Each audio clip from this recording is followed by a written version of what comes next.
I wanted to thank anyone and everyone who's taken the time out to take a look at this video, and I hope that it helps you in your daily walk to the destination that you're trying to go to. I wanted to give words of encouragement, give praise to the Most High, E.R Elohim, His Mashiach, Yeshua, and the Ruach HaKodesh, that spirit that guides us all and comforts us all in our times of need. I wanted to say that sometimes the road to fulfilling your dreams, it doesn't always look as good as you may have imagined growing up or even in your adulthood, everything that you may have planned. Sometimes it just doesn't get fulfilled as fast as we want, or sometimes not even at all. But I wanted to tell you to don't worry so much about the time that it takes or everything that you're going through. Always remember to stay focused on your destination and know that God always has a plan for each and every one of us, and He's usually making a testimony for us. You see, we're spiritual beings having a physical experience, somewhat like a weightlifter. When they go to the gym and they want to get strength and they want to grow, they have high resistance on their training equipment. So what happens is our training equipment is our bodies. That resistance, a lot of times for our spiritual growth, is emotional stress. Sometimes it's physical stress, learning how to deal with the pains that we go through every day, interacting with each other, and interacting with things from the spiritual world that may be affecting us. And I wanted to let you know that God usually will test all of those He loves and all of those who are seeking to get closer to Him in the furnace of fire, making those coals into diamonds. And how they say, count it all joy. Do your best. There's no failure. There's just learning, developing skills, moving forward and becoming better. The only time that you fail is when you're not trying. Also, the only time that you fail is when you stop moving. Sometimes when there's no direction, sometimes any direction is a good direction as long as it's positive and you're learning and you're developing, because you never know. Some of those skills that you're learning that you feel are not necessary may be something that He has you learning for something way bigger that He has planned for you in the future. So continue to move forward in faith, continue to move forward in happiness and hope. Sometimes that road to the destiny is filled with demons, people, generational issues, unforeseen obstacles, sometimes even ourselves get in our own way. They stop us from walking the straight path to our destination. They may stop us from getting where we need to be. So sometimes God has to take detours, take us on a different path than the one that was assigned to us. Lots of stops, turns, wait, making sure that that road is clear for you to get where you need to be. You see, when you pray for something, your request is put in motion, and there are angels and people and situations that must be put in place to get you from point A to point B. Sometimes people think that God's not listening or God is taking too long, but I'm sure that He is developing a map for you to follow and take. And all those angels and people, those destiny helpers, those guides are there to get you to your destination and keep you safe on your travels there. They put you in the right place at the right time, put the right words in your mouth, the right thoughts in your mind to uncover the right opportunities and the right people to speak to put you in place. But it is up to the human to understand the messages, to understand the scriptures, to understand the communications that you receive, and to act on them. And that's where your personal relationship with God comes in. That's where your faith and your prayer comes in. And having a good supporting group around you that are feeling the same thing and going through the same things and are trying to achieve very good, positive things. It's good to pay attention and to pray and to follow your premonitions and your communications. Because, like I said prior, you may not see what's going on, but I am positive that they are working behind the scenes to guide you. And if you make a wrong turn, sometimes extra work needs to be done to get you where you need to be. And a lot of times these are termed delays. And you don't want any type of abortion of your destiny or where you're going. And that's why it's important to keep moving and to keep steady on the road to what you dreamed of, on the road to what you promised to yourself, and on the road to what God has for you in that life.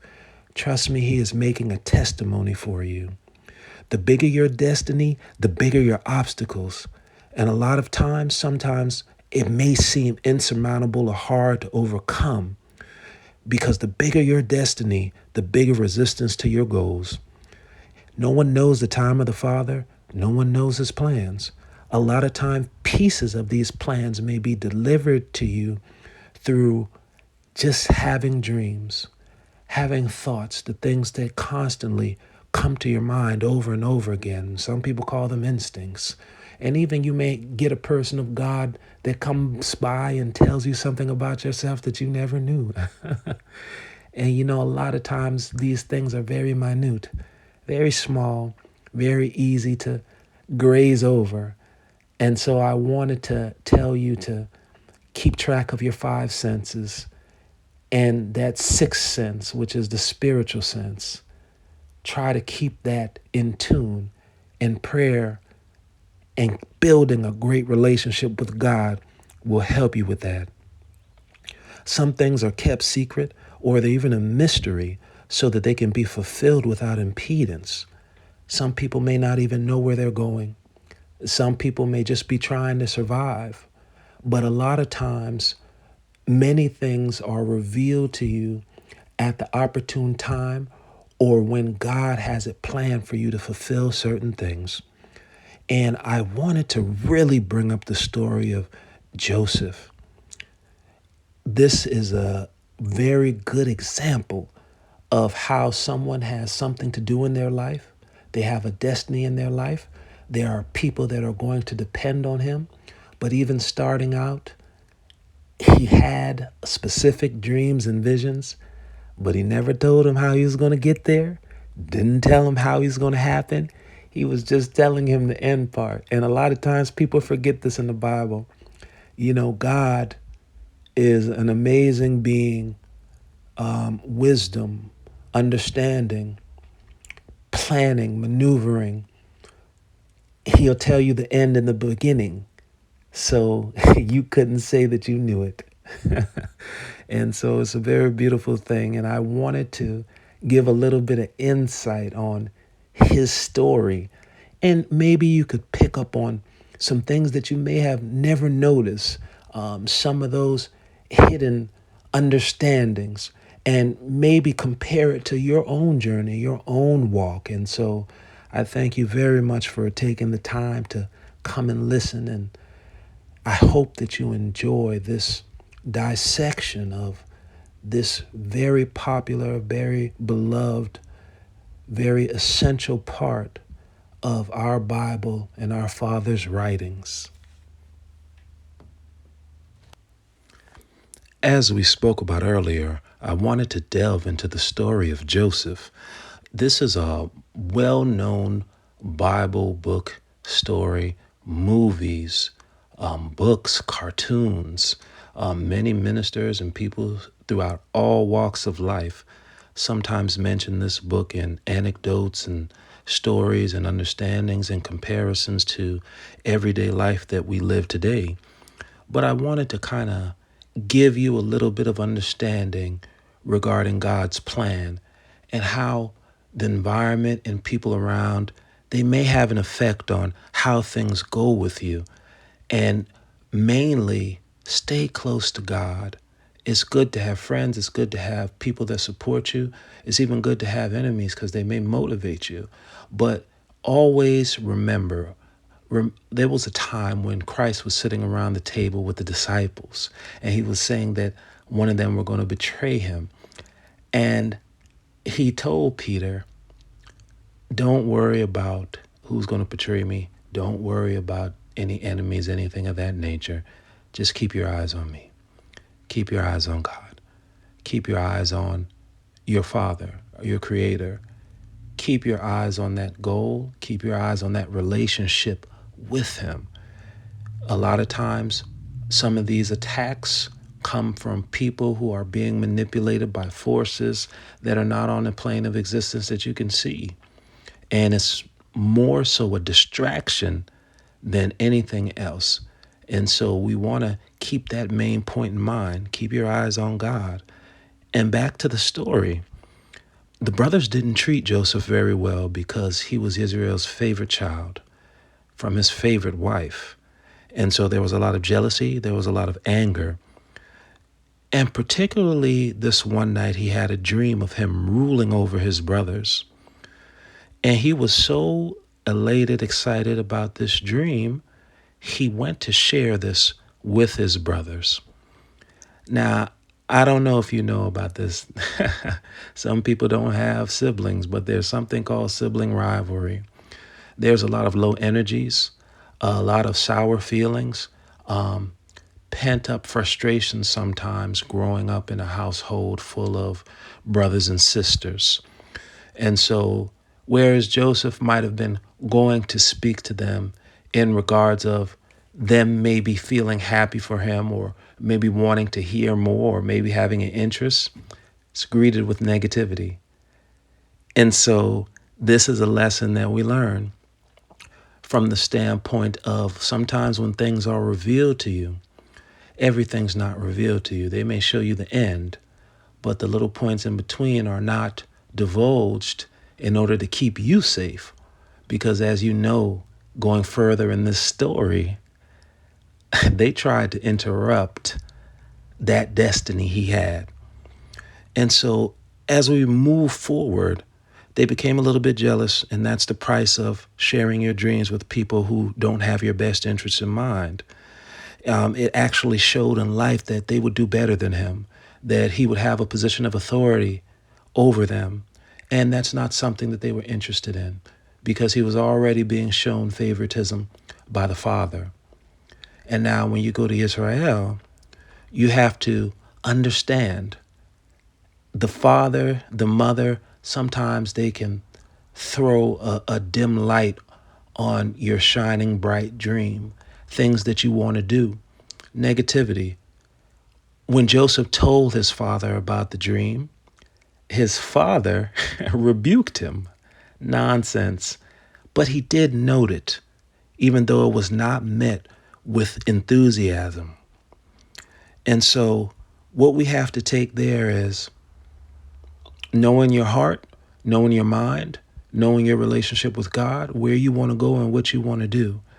And you have to make sure that you do not let siblings, mothers, fathers, family members sway your decisions, intervene in bright hopes and happinesses that you have for your future, whether it be their own condition or even their own failures that they've had in the past. Sometimes these things are superimposed onto the children. How many times where misery loves company? They don't want to see you move past a certain level that they may have not been able to move past, and not specifically for this story, but specifically for life lessons. Be careful about sharing things that you are passionate about and things that you love. And of course, you have the resolve to move forward. And of course, you have the resolve to continue sometimes. But to be honest with you, guard those things that you hold precious to you and share them with those who can contribute. Share them with those who have positive, critical opinions and those who do not have a lot of envy and jealousy. And so that would be my main takeaway from that point. Because even as you see, showing these things to his brothers and speaking about what he saw this almost leads to murder. And that's a big, big, big problem, to where the jealousy and anger gets you so much, and to the point where you don't want the person being over you, that murder comes in, until Reuben speaks some sense into him. And they go and they sell him to the Ishmaelites for 20 pieces of silver. And so what we have here, even faked his death to his father to get him out of the picture. You know, how much distress was caused, how much ill feelings and loss was caused over jealousy and envy, which started at a situation that could have been a very happy situation of sharing something private between yourself and God. Furthermore, when you get in this world today, there may be a lot of crabs in the barrel. How many times have people been jealous over people's talents, been jealous over the actions and the work that people do? Instead of, like I said before, focusing on God and focusing on yourself, sometimes people tend to focus on other people and try to drag them down. And now when you look at Joseph's brothers, all of them had a very auspicious and beautiful, blessed future. We know the story. There were some mistakes made, scattered across the four corners of the globe. The Israelites, those African Americans, yeah, we paid for a lot of things, but the offer of a bright destiny was there.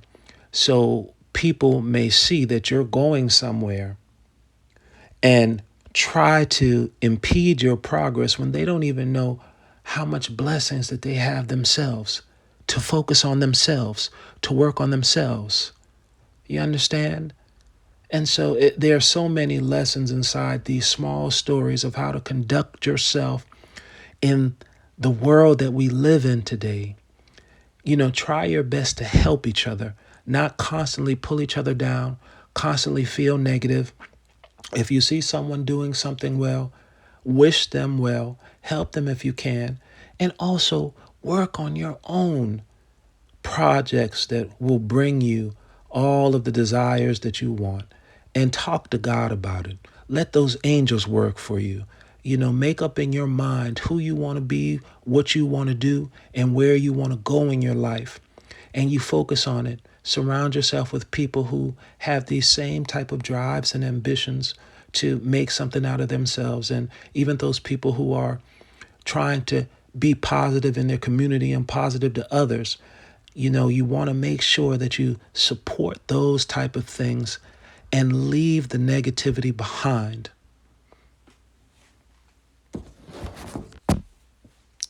This was Joseph's first obstacle. Remember what we spoke about earlier?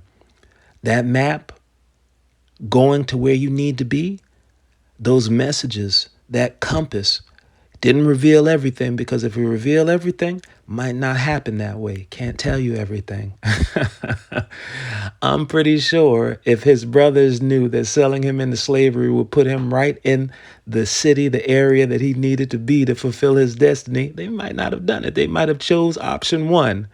And that's what we're talking about. Sometimes God has a map. Sometimes God has a road, and it look real weird, look real bad, can be very depressing at times. But you have to have faith and you have to have trust. Now, the Egyptians sold him to the master, and the master, he had a big house, good wealth, saw Joseph's diligence, saw his work ethic, made him overseer of his house. In the beginning, when he was sent there, it mentions that God was with him, made him prosperous. So even though a detour was taken, you know, Joseph was young. He didn't get his chance to grow up around his family, didn't get a chance to see his mother and father throughout his life, may have not done the things that his other brothers were able to do just growing up naturally out of bondage. He lost a lot at a young age, but God made sure that he was taken care of. God made sure that he was recognized, even though evil things were done to him. And so this also ties in to he always has a plan. And like I said before, that was the first roadblock. That was the first resistance to the change coming in his ascension. We move to the second one. That is the wife of the master.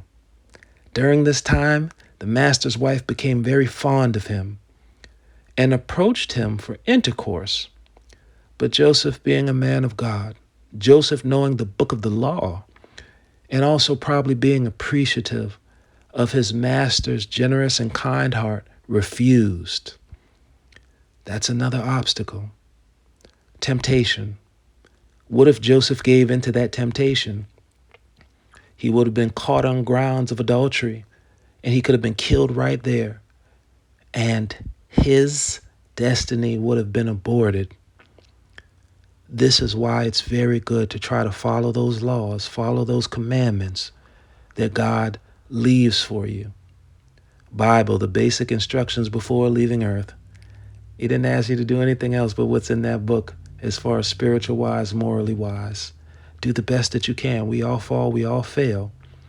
But in circumstances like this individual's life was on the line, and the word of God helped to save him.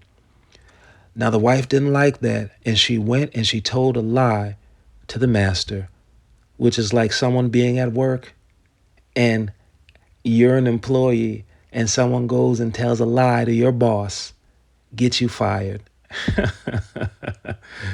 I'm telling you, evil works in many ways, and a lot of times the people are there with their anger, their jealousy. In this case, it's rejection, but a lot of times there are puppeteers behind the puppets, those unseen forces that I spoke about earlier, egging on, suggesting, taking away compassion, taking away people treating each other kindly in order to get vengeance, in order to have decisions made by anger and not caring about the consequences or the effect to the person that it's happening to. These are all things that we have to take into account when we view interactions with people and when we read scriptures. It's a little bit deeper because right now, that same goal, that same destiny is in jeopardy because Joseph was thrown into jail.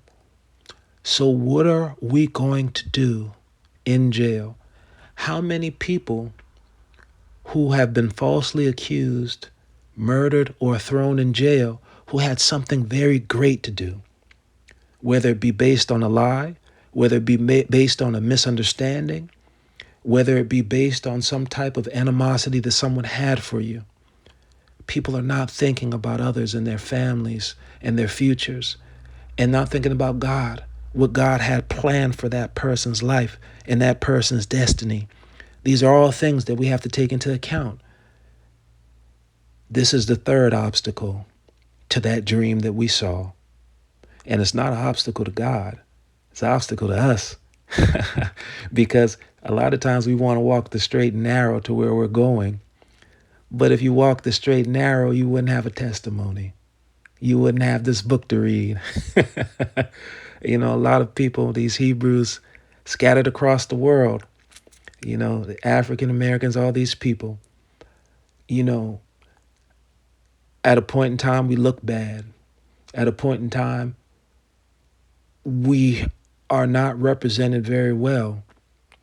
But don't you know all those trials and all those tribulations that these people went through in past generations, from the Old Testament, New Testament, even the books that they took out?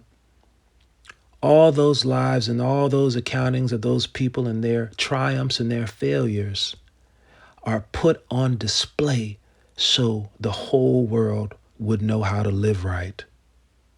Understood? Don't worry about the attacks. Don't worry about the negativity. Don't worry about how people treat you. Keep your eyes focused on God, like Christ said. Once again, he's trapped in prison. But that term came up again. God was with him. That's what you want to hear. God's with you. The Spirit of God is on you. Understand? And in this point in time, this is where we come to what we call destiny helpers. People who are willing to help others with no reward or no recognition.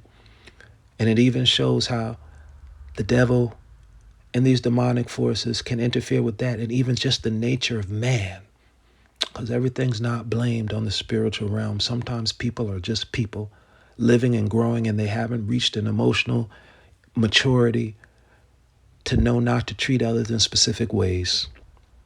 And then we come to the baker and the butler who offended the king, and they were thrown in jail.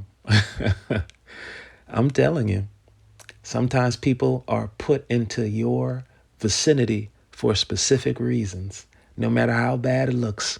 Sometimes you were meant to talk to them. Sometimes you were meant to help them. Sometimes you were meant to even have altercations with them because it's leading to somewhere that God's trying to take you. Now, during this time, they both had dreams of their future, and Joseph interpreted it. All Joseph asked was for them to plead his case to the king for being wrongly imprisoned. Now, when they were released, they both forgot about Joseph, and one of them were even hung. So you came in with 2 destiny helpers, you lost one. You have 50% chances of getting out of this situation. And that's how these obstacles work. That's how these attacks work. Dwindling down your options. But see, this is the beauty of it, because this is where God intervenes. You see, one of them was hung, but the baker was hung at that time. The butler was restored. And what does God do? He steps in right now at this time. You have one of the destiny helpers in place. You have my servant that needs to get where he needs to go. Let's go ahead and send this Pharaoh a dream. Yeah, I know he can't interpret. He got to ask. It's beautiful. It makes me laugh when I read this. Now, no one could interpret this dream, but at this point in time, that destiny helper, he remembered Joseph. He remembered that help that Joseph gave him. And he brought Yosef to the Pharaoh. And by the Spirit of God, by the works of his anointed, he interpreted that dream of that famine. And that interpretation saved hundreds of lives, even thousands, even his own family that stabbed him in the back. The beauty of his works. And the Pharaoh recognized the Spirit of God on Joseph, made him ruler over all of Egypt, who was once a servant.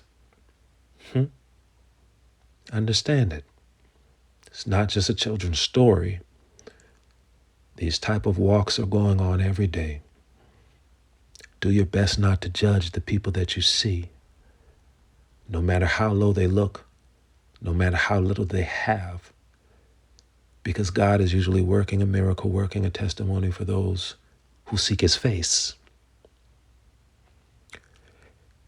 The Pharaoh knew that his decisions were being guided by God, and he believed that that same wisdom could guide his country and keep them safe.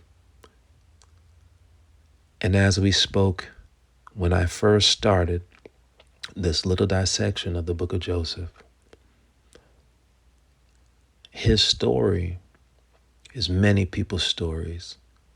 This is insight on how God works, how the kingdom of heaven works. Now, there weren't that many mentions of angels or any of the supernatural things in there, but some of these things fall into place just like that every day as you're walking through your life. And this is why the prayer is important. This is why the faith is important. This is why the continuing to get up and keep going. Because you never know the plans that God has for you, how you are going to get there. Just know you have to keep moving and walking in faith to the destination that he promised to get you to. And I wanted to thank all of you for taking the time out to listen to this. One of my favorite stories. And I have some more material coming soon. Blessings, love, and peace to you. In the name of E.R Elohim, in the name of Amashiach, in the name of the Ruach HaKodesh, Salah, blessings, love, and peace to you, and encouragement to you, energy to you, blessings to you. May the Spirit of God rest upon all of you. Thank you.